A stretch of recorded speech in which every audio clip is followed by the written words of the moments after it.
கர்நாடகாவிலிருந்து தமிழகத்திற்கு தண்ணீர் திறந்துவிட முடியாது என்று கூறிய கர்நாடக அரசு, இப்பொழுது தண்ணீர் திறந்து விட வேண்டிய கட்டாயத்திற்கு தள்ளப்பட்டிருக்கிறது. தண்ணீர் திறக்கவில்லை என்றால், கர்நாடகாவிற்கு ஆபத்து ஏற்படக்கூடிய ஒரு சூழல் இருப்பதாக கர்நாடகாவுடைய முதலமைச்சர் டி.கே. சிவக்குமார் எச்சரிக்கை விடுத்துள்ளார்.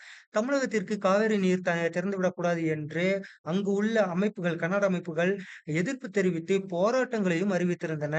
இந்த சூழ்நிலையில் கர்நாடக முதலமைச்சர் டி.கே. சிவக்குமாருடன் தமிழக முதலமைச்சர் விஜய் சந்தித்து பேச இருப்பதாக ஒரு பேச்சு அடிபட்டு இருந்தது.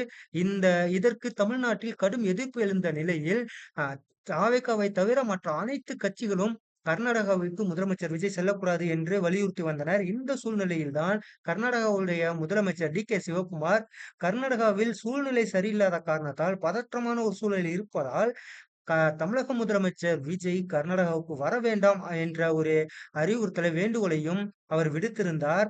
அது மட்டுமல்லாமல் கர்நாடகாவில் உள்ள அணைகளின் நீர் இருப்பு பற்றிய ஒரு அறிவிப்பையும் அவர் ஏற்கனவே வெளியிட்டிருந்தார். இந்த சூழ்நிலையில் இப்பொழுது கர்நாடகாவில் உள்ள அணைகள் அனைத்தும் வேகமாக நிரம்பி வழிவதால், வேறு வழி இல்லாமல் திறந்து விட வேண்டிய ஒரு கட்டாயத்திற்கு கர்நாடக அரசு தள்ளப்பட்டிருக்கிறது. கர்நாடகாவில் அணைகள் வேகமாக நிரம்பி வழிவதை அங்குள்ள அரசியல் கட்சிகளோ, அல்லது அங்கு இருக்கக்கூடிய கர்நாடக அமைப்புகளோ நிலைமையை புரிந்து கொள்ள வேண்டும்.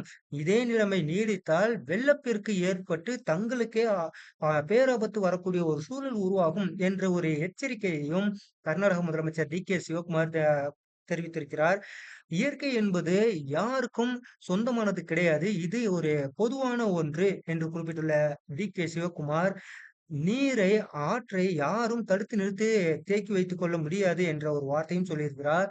தமிழகத்துக்கு தண்ணீர் தர முடியாது என்று கூறி வந்த கர்நாடக அரசு இப்போது வேறு வழியே இல்லாமல் திறந்து விட வேண்டிய ஒரு சூழல் உருவாகியுள்ளது.